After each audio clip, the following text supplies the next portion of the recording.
My name is David Contreras. I've been at Vintage since day one. I remember looking for a church and wanting and praying between my wife and I, Grace and I, a church to take our family to. January of 2013, I'd heard that Drew was coming up to Sacramento to plant a church, and we connected. I started meeting with him just to ask God, like, hey, what are we being invited into in this new church plant? Grace was very involved in the kids ministry here at Vintage Grace. She had this joy in Jesus in her heart. She wanted to show that love of Jesus to these kids, and she always did a great job of doing that. Fast forward into July 9th of 2023, my wife and I and my 5 kids, we were traveling back from Oregon, and we were only about 20 minutes from home, and I realized that we needed gas. Started to get gas. Grace took the girls. She was gonna go to one of the nearby hotels and to find a restroom.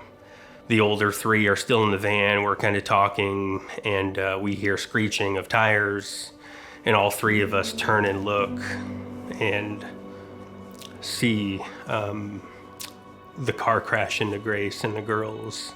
And at that moment in time, I remember very vividly thinking that I'm running into a gap, and that gap was right in front of me.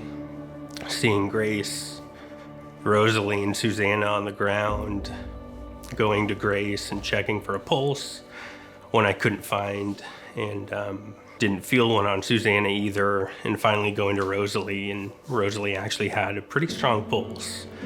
In fact, I grabbed her arm and I said, Rosalie, it's me, it's Dad, I'm here, you're gonna be okay. And I went back and checked on Susanna, and Susanna had a faint pulse. She was moving a little bit. Going back to Grace and checking for a pulse, nothing was there. I checked different areas, nothing. And didn't want it to be true, but just praying and hoping that God would work a miracle, that God would give me the strength to continue there. The crime scene personnel were coming already and had already blocked off, her body. I sat there and prayed, thanked God for Grace, that she did what she did, the mother that she was to our children, the example of God's love that she showed to us, what she taught us along the way. And I took her ring and I kissed her goodbye, and we went to the hospital. The girls spent about a month in the hospital. We could feel the prayers that everybody was praying for our family. That was just quite something to know that people all around the world, quite literally, were praying for Rosalie and Susanna and my family. Another part of the whole journey was also dealing with this court case that we now had. Obviously, Grace passed away. The 2 girls were injured with their traumatic brain injuries. But we also had a family dealing with a loved one who was behind the wheel, who decided to drink and drive that day. On January 7th, 2025, before the judge, before family and friends and loved ones on my side and then on his side as well, I looked at him in his eye and I told him, I forgive you. In a way, it was actually easy, believe it or not, to do that because of the sinner that I am, and knowing that God forgave me of my sins.